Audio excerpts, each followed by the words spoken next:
So welcome to the Dallas Film Commission podcast. We are really excited today. We have Roger and James Deakins with us. They've flown in for a whole series of events we're doing here in Dallas, book signing and a Q&A and screenings and talking to some students at SMU tomorrow on Women in Film. So we've kind of overbooked you guys a little bit when you're here. I hope you don't mind everything we're doing. It's great. Thank you. Yeah. And so I guess I should introduce myself. My name is Tony Armour. I am the Dallas Film Commissioner, and with me we have... Andrew Valla. I am the project specialist for the Dallas Film Commission. And you both need no introduction, but we might as well have you do it anyways. James Deakins. And Roger Deakins. You may have heard of them before if you're listening to this podcast. There's probably a reason that you're watching. So we don't need to give your bios. I think everyone's aware of that. Again, thank you so much for coming. We're excited to have you here. And I guess really, just to start out like we were talking about before we get started here, we just like to have a conversation and kind of talk about your careers and what you have upcoming next and everything you're working on. And, one of the main reasons that you're kind of on this whirlwind tour is a new book that's out that you've released. Why don't you tell us a little bit about your book and what you're doing with that? Well, it's not that new, really. It was something that sort of... James, you talk about it. It really was something that sort of evolved over lockdown, really. Yeah, we had this free time. Yeah. And you always wanted to put some of your still photography together and create a book for it. Yeah, I've taken photographs over the years, and some of the photographs in the book actually date back to 1970. So, so during lockdown, we kind of thought we'd put these photographs together and see if we could get a publisher.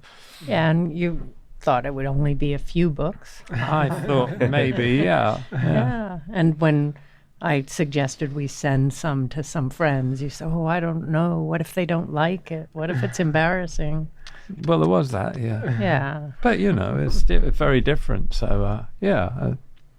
And it's so embarrassing that now people around the world are buying the book, and you do little book tours and here and there. It's been great, yeah, and it's opened up this whole different experience. We've put on photo exhibitions now in quite a number of places, including in Italy and Poland and a number in America, and so it's great. We just came back a couple of weeks ago from Las Vegas. There's an exhibition on in a gallery in Las Vegas, which is really lovely, actually. That's amazing. Nice, really nice. Yeah. Well, and I find it interesting. You said, a lot of the photos or some of the photos in the book go back to 1970. And so that's a long time. I don't know if I know my mom has pictures of me as a kid, maybe in 1970, 71 or something like that as a baby.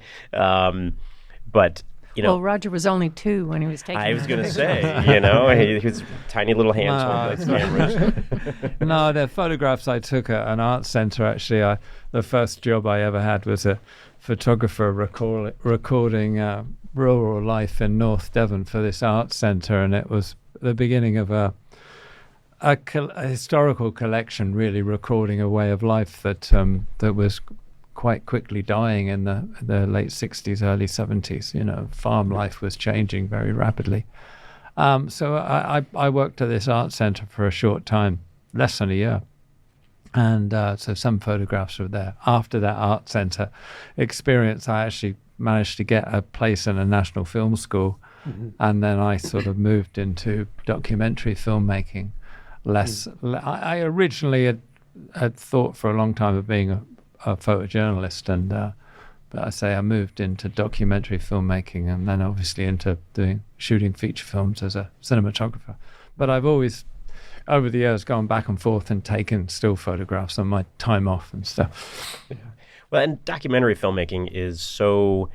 I've been a documentary filmmaker as well, and I always found that making documentaries, I thought, also made me a better narrative filmmaker, because you have to really learn to find your story. And it's really, about the characters or whatever story you're telling, and then progressing into that.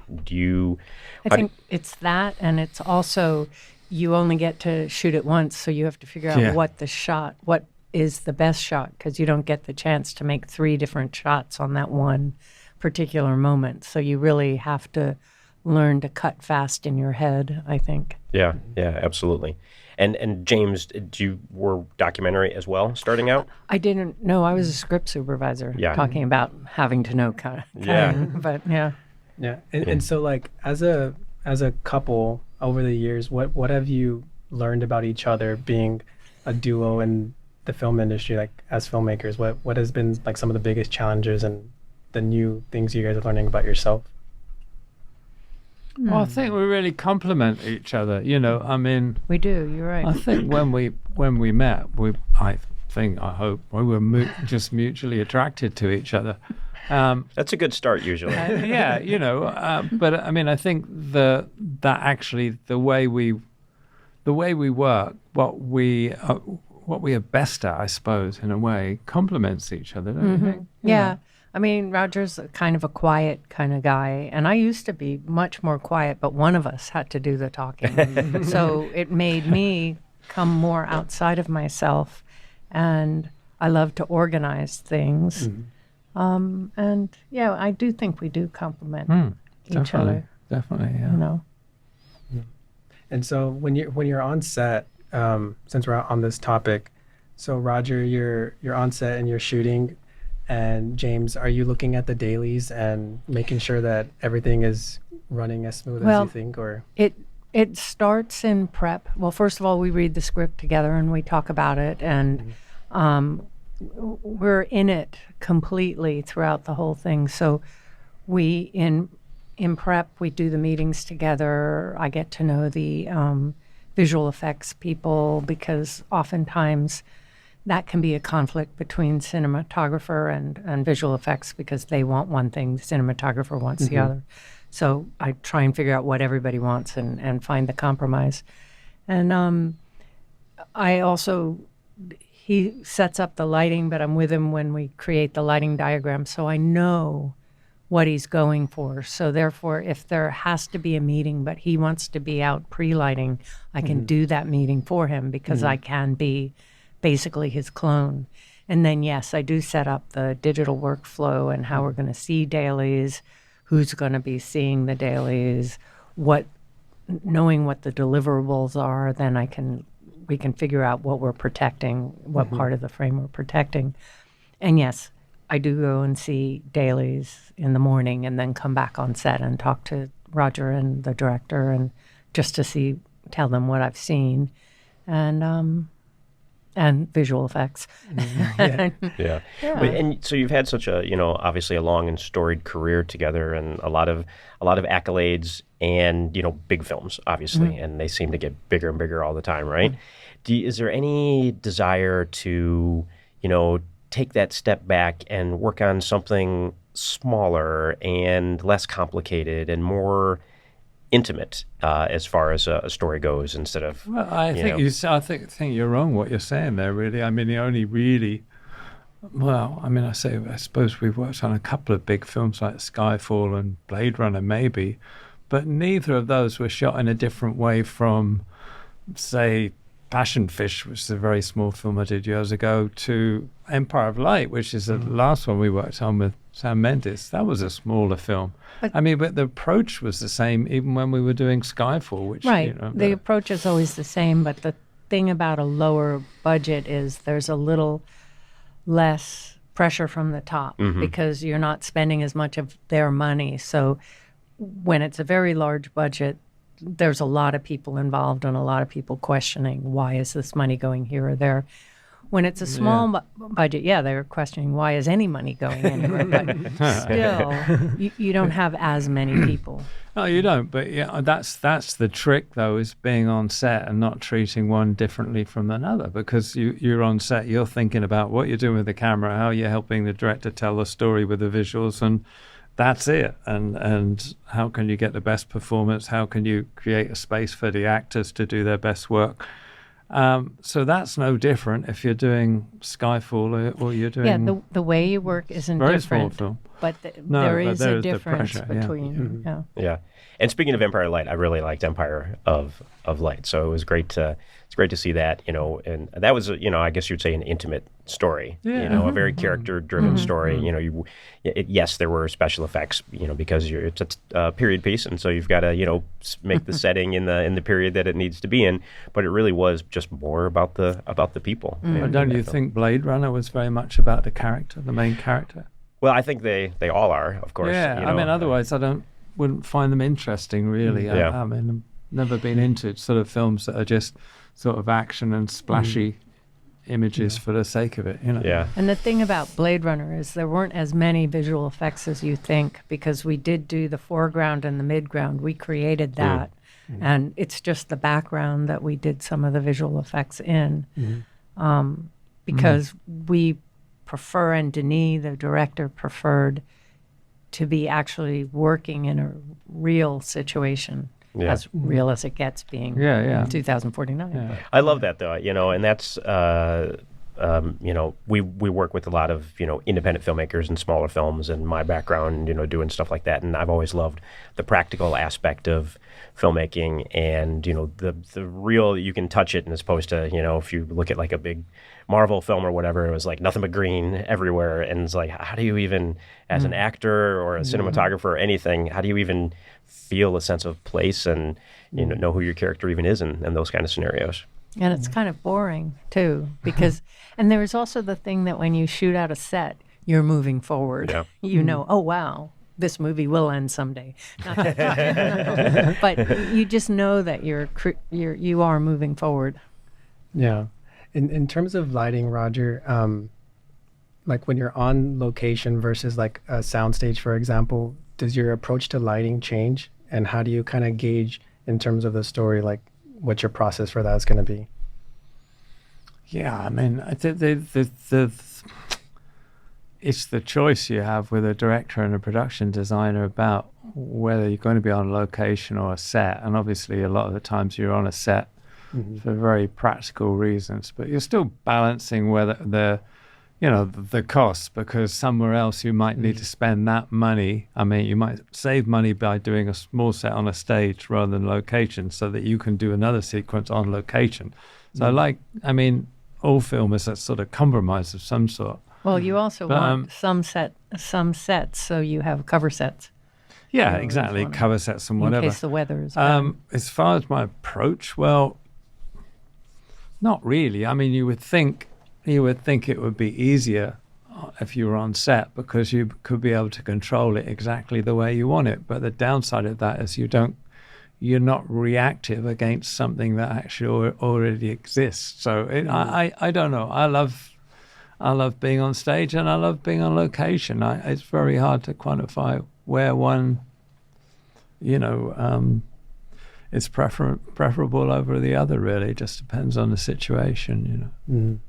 Yeah, and in terms of VFX, like obviously your relationship with like the VFX team has to be close, right? Because I think I heard you say this once. It's like you're two different painters painting two separate images, or you have one painting and imagine two painters making edits to it or whatever.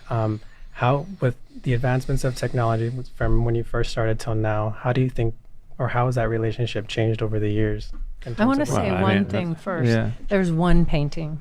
Yeah. And one painting. Generally, the visual effects is fitting into that painting. It's when you think of it as being two painters, you're getting into trouble. Because I mean, I think that actually is a problem with a lot of effects, because the people, not because the effects artists are not any good at what they do, they might be the best in the world, but they're disconnected from the director and the cinematographer, so they're working without maybe all the information. And sometimes you can have an effects shot come back and you look at it and think, well, it's got nothing to do with the world that the director and you are trying to create. It looks beautiful by itself, but in context of the movie, it doesn't work.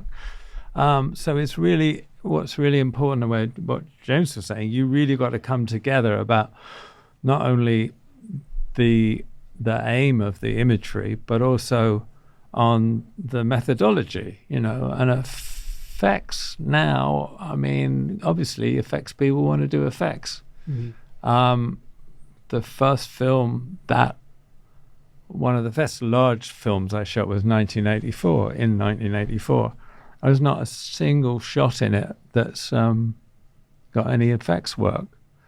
But now you would look at it and think, well, the whole thing is an effects shoot because it's all got big telescreens and there's sort of retro world that probably most people now would would do in a computer and not try and do live, you know.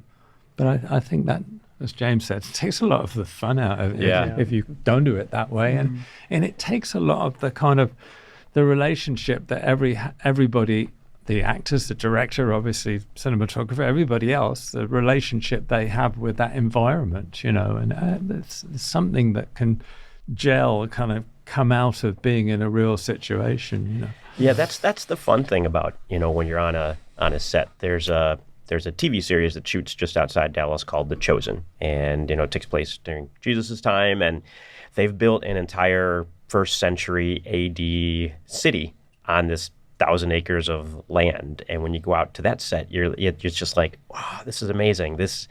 I don't know what it really looked like, and you know, we don't have any pictures of that time period, but you get a sense from, you know, archaeological history of, you know, what that is, and it's really cool to be on an absolute physical set like that. Yeah, I really believe in the sets. I'm the one that's always leaning against the pillar and knocking it over because I didn't realize, oh right, it's a set. Well, and so much of you know, what you do, you know, and the interviews that I've heard, obviously character and story are paramount and what you're first focused on before you even start thinking about, you know, lighting and the look and everything else. So when the two of you read a script and you're deciding if this is something you want to do, and obviously you've worked with a lot of the same filmmakers over the years, and so you trust them. But do you get projects that come to you and, you know, something that you're going to read? You know, what is it specifically about a character or characters and, say, a story in general that really attracts you to a project? I don't think it can be anything specific. I mean, you know, why do you read certain novels and get to the end of them, you know, and some you don't? Some you read 20 pages and say, well, it's not for me. I think if it moves you. Yeah. And I'm also really interested in seeing characters change, and I mean, believably. So if a person in the script actually takes some sort of journey and ends up differently, I find that really interesting. But like Roger says, it either hits you or it doesn't. I mean, because even if you know rationally that, oh, this is a good script, it's structured well, and so this should be really good, but if it doesn't hit you, then it's, you know, you're going to spend so many months of your life on it. Why bother?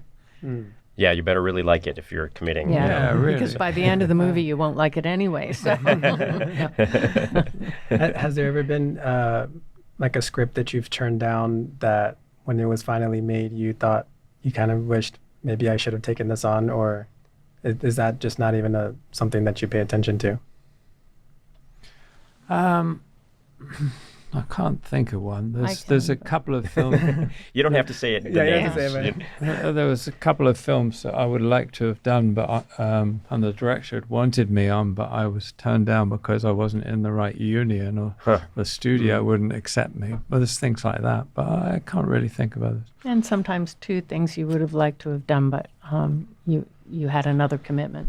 Yeah, absolutely. Yeah, there were one in particular I was committed to doing a small film, and the other one was a big opportunity. But I don't regret doing the small film because it was a very interesting project. So you can't do everything, you know. I've been very lucky in my life and career, so I've got no regrets like that. I mean, hell, you know. Well, I find it fascinating that the studio said, no, Roger Deakins, you're Sir Roger Deakins. You know, you're not good enough for our, or maybe not good enough, but they didn't feel that you were a fit for their film. I mean, I suppose that's natural in life, but it happens a lot to people, I think, when they're starting out. Yeah, of course. They don't have the credits, and the studio is concerned. And if it's a younger director, they want a cinematographer that's had enough experience that can carry them in their heads, even though it may not be necessary at all. But in the end, that can be a big mistake too, because if you're the selection of the studio and not the director, then that's not going to work either, you know. So it's Well, and it's interesting because the business has changed so much. It always does. You know, it's evolved over 100 years here now, and you know how up and coming filmmakers have to make their own way. It's really hard to break through and, get those projects.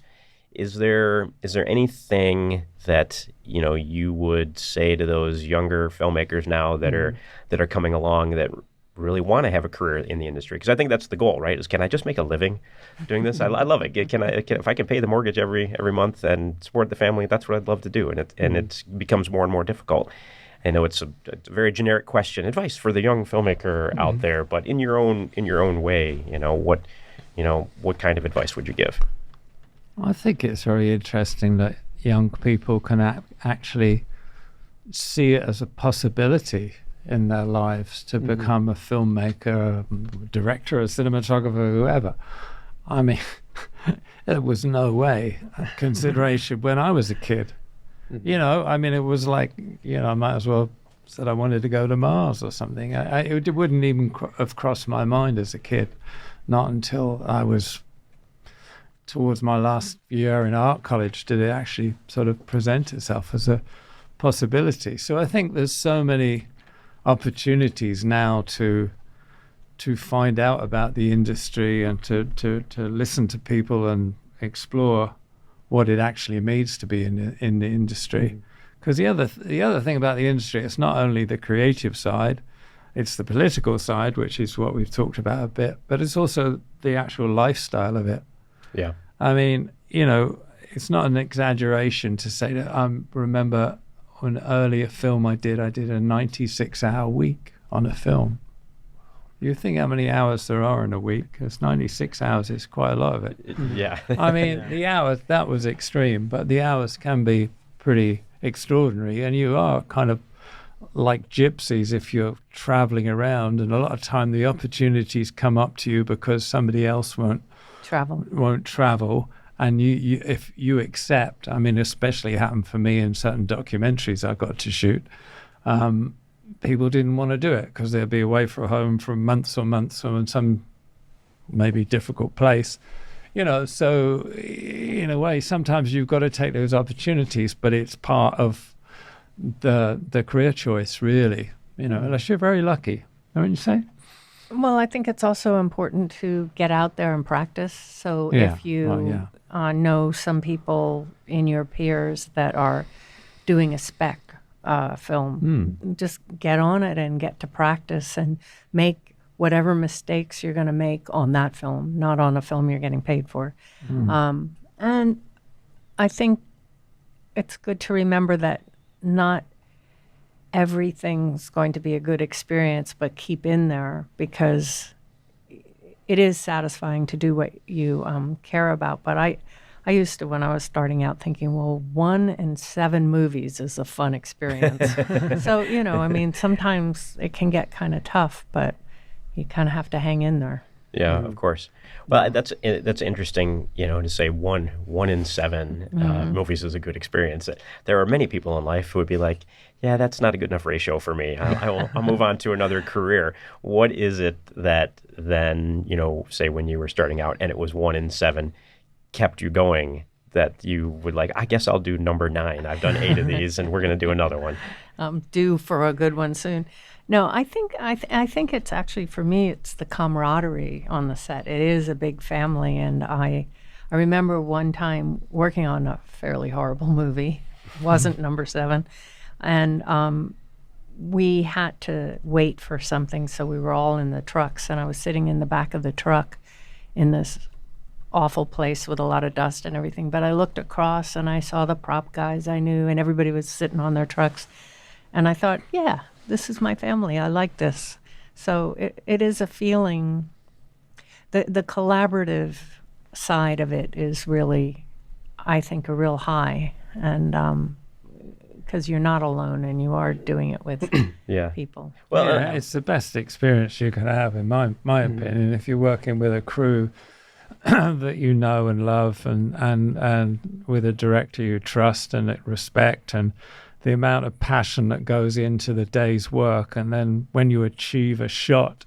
I mean, it particularly happened on 1917 because some of the shots are very, very complicated technically, but also, I mean, Sam had to get the performance and all the rest, and effects work and everything else. And sometimes we get a shot and And Sam would go, yeah, okay, I think I've got it. And everybody would high five each other. I mean, everybody. It was such a feeling of a team working together for a common goal. You know, it was really something special. It was also a situation where some of those takes were 7 minutes long, and every person in their category is going, don't let me mess up. Don't let me be the one at 6.5 minutes. Got to do it again. Oh, no, that would be, you would just want to crawl in the hole at that point. Yeah. I'll just continue to dig this ditch right here and bury myself. But, you know, it's that's part of it, the kind of the stress of it, and the stress you put on yourself is also what gives you the high when you achieve something you're halfway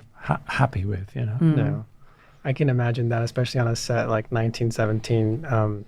We were just at the Dallas International Film Festival, and there was a short that screened, and it was an 8-minute short, and it was all shot on one take. And the director came on after, and she said that they shot it 8 or 9 times in one take, and that their DP was like sweating and shaking. And I can imagine if that's a short film, but the scale of 1917, that. But in a way that just talking about the one shot thing in 1917 and the pressure on that happens every day. Even if you, maybe one day you've got 20 shots, 30 shots to do, and you have to balance how much time and effort you put into each one. You've got to make the day, and if you're on location and you're using partly natural light on your own, and you've got to figure, well, if the director wants another 30 takes and can't get a performance, it's going to be dark by the time we end the day, so how can I light some of these shots to match all the other shots in the scene? You know, there's all those things. You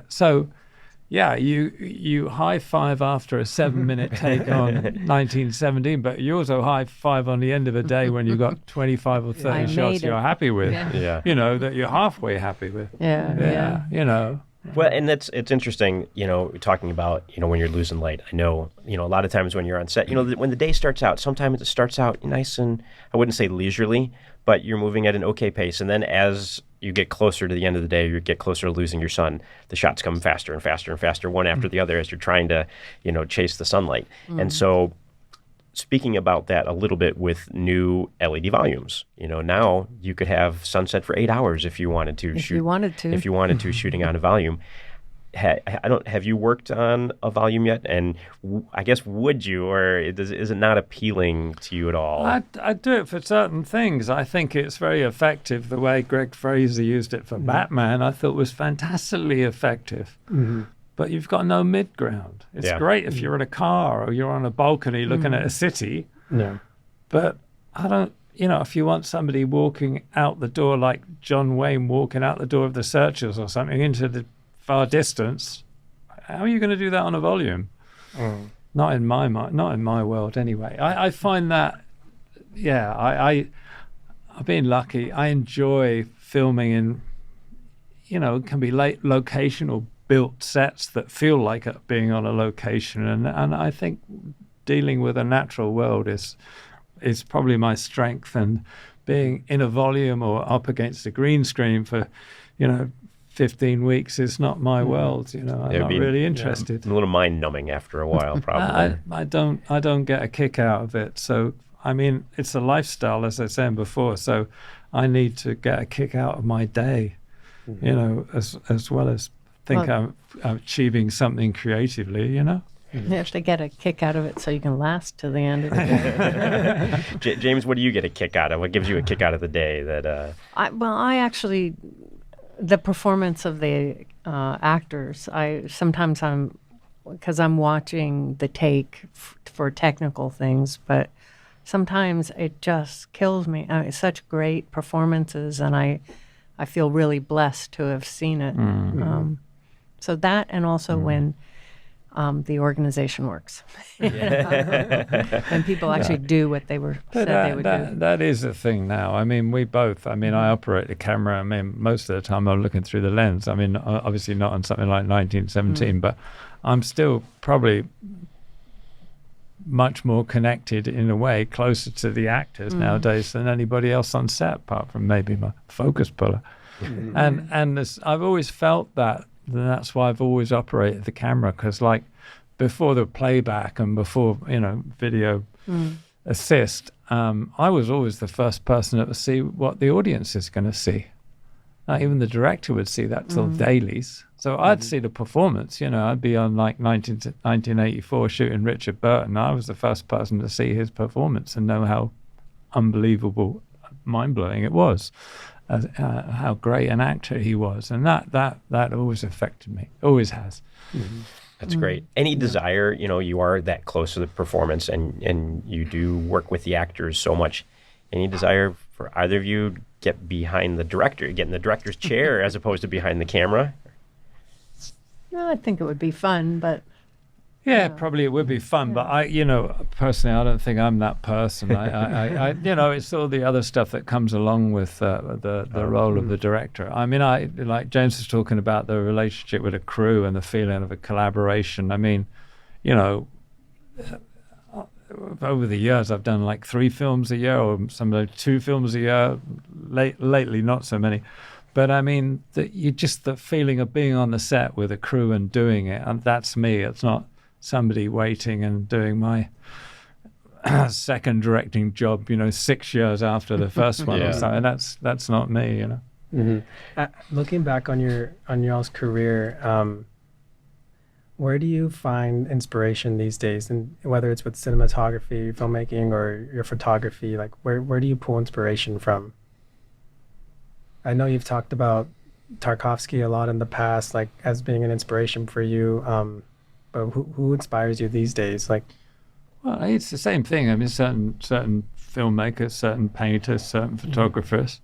Yeah, I mean, when I was teen, I suppose it was Tarkovsky and Eisenstein and the French New Wave and whoever, and certain painters. And painters haven't really changed. I'm inspired by Edvard Munch and Giorgio de Chirico more than any other painters, I guess.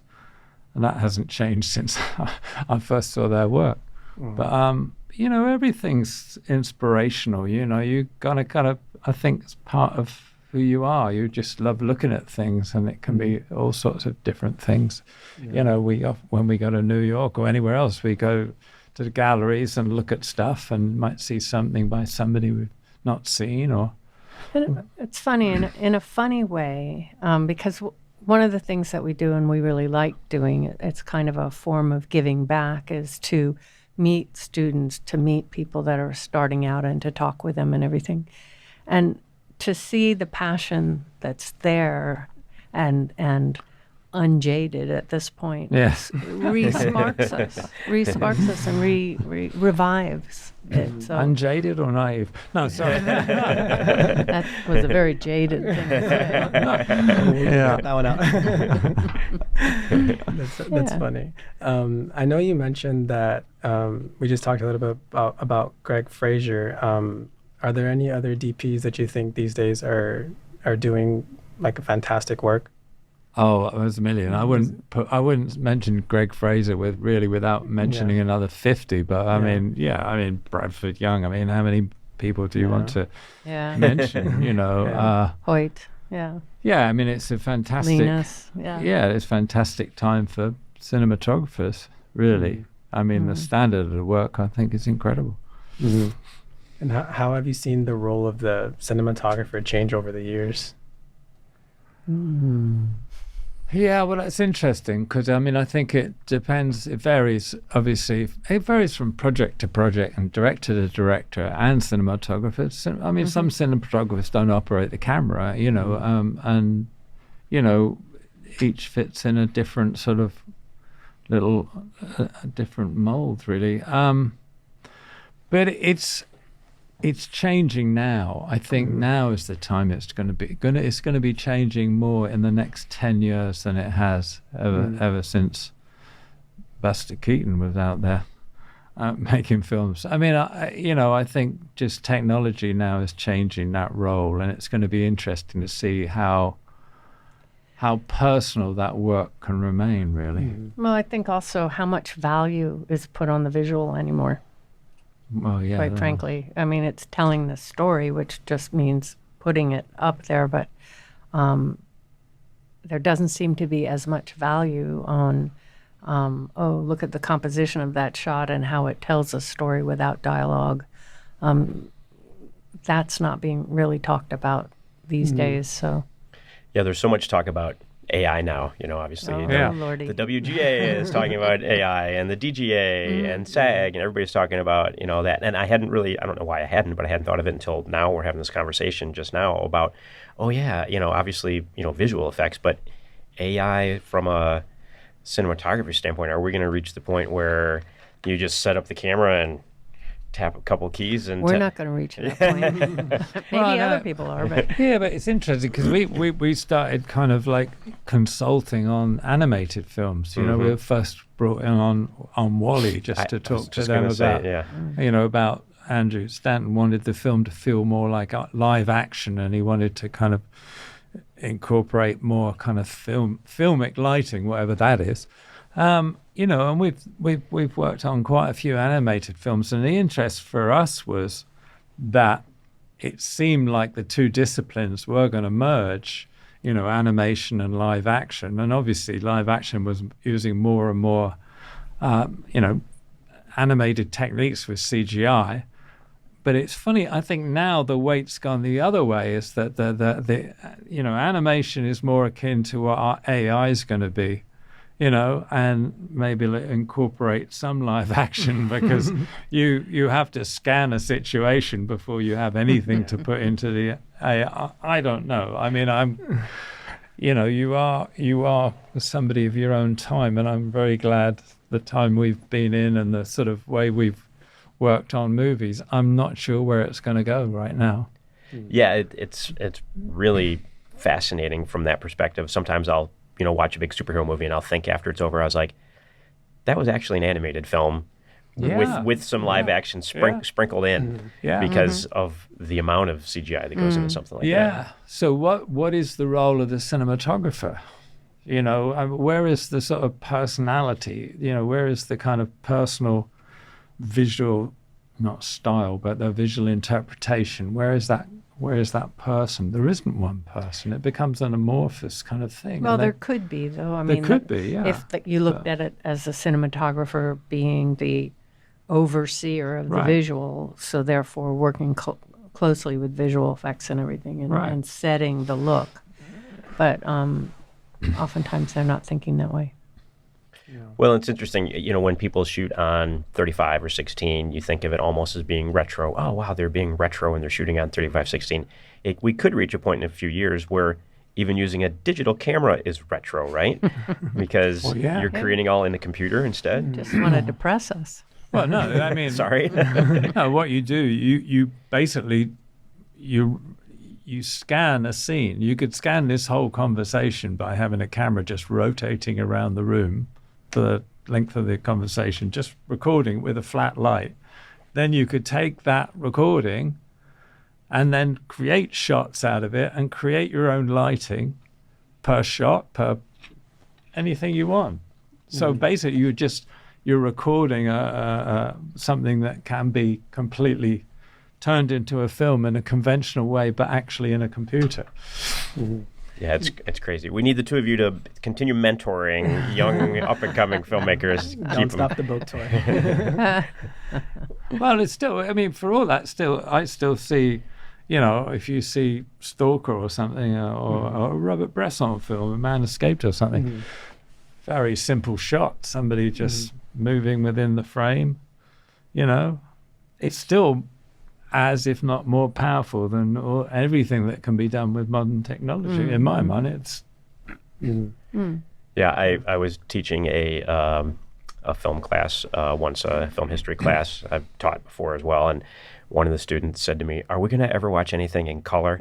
Because I was showing them all black and white films, and I said, "Not with that attitude, no." It's like those are the good professors, the ones that don't show anything. It'll be black and white for the rest of the semester. Well, yeah, that's kind of sad, really, isn't it? I mean, in seriousness, it is kind of sad that people don't watch films in black and white, and they find it hard to watch films that have got subtitles. Yeah, I know it distracts you from the image, but there's something to be taken from the voice of the actor. Movies, the voice of the actor, or whatever. Yeah. And I think there's something more characterly driven about those films too. Like, I just binged or just watched the Tale of Four Seasons from Eric Romer, and it's framed so beautifully, and you know, the aspect ratio like allows you to of those films allows you to focus like on the main characters because they're all very character driven, like the four moral tales or the four tales of four seasons. Sorry, but there's something special about those films that are character driven that we may not see now, or it's because the subtitles are those films are not seen, like you said. Yeah. Yeah, there's a lot people can be missing. You know, we often, not often, but sometimes we're at a film school talking to students or something, and it is a bit shocking that their history goes back to 1980. And you think, well, oh my God. Yeah. At least make them watch Kurosawa or something in film school. That's a staple of there's film a whole school. world back there. You know, it's not new. They're trying to reinvent the wheel, and there's so much film history back there that's really worth analyzing, and it's inspirational, you know. And it's entertaining apart from anything else, you know. Yeah, I think all universities should get a Criterion subscription for students because there's your film school right there. Yeah, true. Speaking of that, I have to ask because I'm a Criterion nerd. Is there any film of yours that you would love to see a Criterion release? Yeah, there's not. I was thinking the other day. There's not one of Mountains to the Moon. I think. That could do with a Criterion release. Yeah. Nice. So tonight, where you guys are going to be introing Assassination of Jesse James. That's one of my favorite films that you guys have shot. Are there any memorable moments of that film, especially I guess like in the beginning, because the imagery and the lighting is so vivid, like as the cast is in the woods and we see the light going by their face. Can you talk about that film a little bit and kind of what your experience was like on set that like during those days and shooting that film? I think, you know, I mixed about that because it was kind of a tough shoot in many ways. It was a very tough shoot. It was tough finding the locations and you know, building for the production designer, building some of those houses on location in that environment. I mean, building a small town up in the Rockies, in the snows and stuff. I mean, so all that sort of stuff, getting in and out was, so the days were long and quite tricky, and you had to be adaptable to the weather a lot. But what I remember most about it was the pre-production, really. The amount of thought and amount of time we spent looking at images and kind of trying to understand the feel of the film, you know, and what Andrew wanted out of the feel of the film.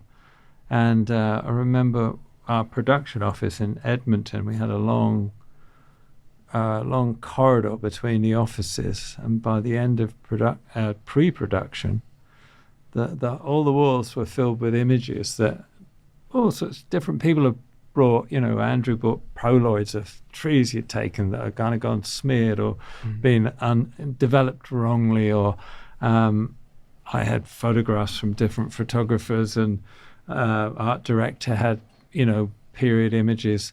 And we'd taken all these images and made like a whole file of the film. It was like you could feel the film, not strictly literally, but you get a sense of the feel of the imagery and the colours and the whole film as you walk down the corridor. I remember that particularly, yeah.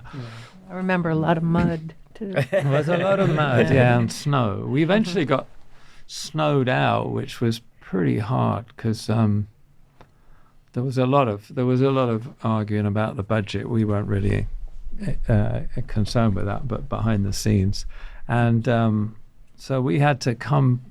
We went back to California. One of the key scenes, this horseback shooting at night. We had to shoot outside LA, didn't we? Up in the hills outside of LA, and it's so cold. We came back from Canada before Christmas, and it was the coldest night we experienced, and we were back in LA. It was absolutely brutal. Yeah. And I also remember that shot. I don't think it's in the movie, but the shot. It was at Ed Miller's going through the door, and suddenly us having to shoot it on the stage, so there was nothing there. Oh yeah, no, it's in the movie. Creating and creating the hill by just painting the cyc. Oh, there was this Ed Miller's house, which was in this wonderful landscape with this rolling green hill. And Jesse James was going to horse riding, going to come down the hill, and we were in the door with Ed, and the horse was coming. And we got there to shoot the scene, and it was like 3 feet of snow literally everywhere. And of course, we're all got shovels and trying to, and you're looking, then we stood, this is ridiculous, we can't do this. So then we said, okay, well, let's move the hut. I said, let's put it in a warehouse. We had quite a big warehouse. So, okay, we took the hut to the warehouse, and they said, what are we going to do about the view out the door? And I said, have we got a scenic painter? And literally, just about to roll the camera on the first shot, because we had to start shooting, the painter's still doing the scenic in the background. I'm saying, no, a little darker here, do this, do that. And it was still wet when we rolled that first shot. And nobody I know has ever come up and said, well, that looked fake on it. You just gave the secret really away. Good. Yeah, no, but it was really good. But it was exciting. That's what I remember. It was very exciting. It was frustrating because that is one we really wanted to shoot on location to get this, interior exterior feel, but we had to do more cuts than we intended, but it still worked very well. That's one of the downsides of weather and location. Yeah. That authenticity can hurt you sometimes a little bit. Yeah. Would you say that's one of the more difficult ones when it comes to that? That's kind of location and weather, kind of interfering with getting what you want. The hardest film I ever did for weather was a small film called Kitchen Toto, which we shot in Kenya on the Uganda border. But we were in the rainforest, and nobody had considered that the weather in the rainforest is very different in the morning to the afternoon. Oh, interesting. It is called the rainforest for a reason. Yeah, but it wasn't only rain. I mean, some afternoons, I kid you not, we'd have 6 inches of hail on the floor of the jungle. Wow. And all these trees would be stripped of the leaves because this hail would come down. Wow. So we'd shoot this exterior of this plantation house in the morning. Thunderclouds would come over it, dump all this rain or hail, and we would go in the house, try to shoot in the house. But because by then, not only could you not record sound, but it was so dark, every light out the truck had to come out to light an interior. So that was the most frustrating film I've ever been on, just because we were there the wrong time of year, really. Yeah. Sure. What year was that when you shot that one? Oh, that was about 1986, I think, 5 or 6, something like that. Long time ago. Yeah. What I always think of, though, of locations is the access, and it's usually bad. So there's this tiny little stairwell that everybody's humping equipment up. Yeah. And it means that when you wrap it and go to the next one, the crew's going to be forever because they have to get everything down that little stairwell. So that's sometimes the reason not to use a location. But yeah, that's your, that's that pre-production talk, right? When you're coming in and you're scouting a location. Is it worth it? Is it worth it? Is this location, it's perfect. Yeah. Is it really perfect? Yeah, you really got to consider balance, say, between creative choice but also the practicalities and the budget and everything. Yeah, I mean, it's can be complicated. Yeah, because, there is, of course, that visual aspect, but you want the crew to be happy as well. When they show up, be like, are you kidding me today? Yeah. And when we shot in that tiny, tiny little place in Brooklyn, and the DIT myself had to be in the bathroom because it was a tiny bathroom because everything was in frame. And then, so I had to talk him into sitting on the toilet. I said, you just have to because there's no room. And then the director and the script supervisor needed to come in. Right. So they were in the bathtub, So, but those That's are... funny. When you start to feel like, oh yeah, we're a team. Yeah, I hope somebody got a behind-the-scenes shot of that. No, not on my life. Well, just hearing you guys talk about this, it seems like also this is part of the enjoyment of shooting, right? Like Sort of. Yeah, no, it is. One out of seven. Afterwards. Yeah. No, I say though, it is a lifestyle choice. I mean, I would never have been able to take a regular job, as my dad would call it. I couldn't 9 to 5. No way. I could never have done that. So I think that would be hard. Sometimes I try and imagine it, and I just feel trapped right away. Yeah.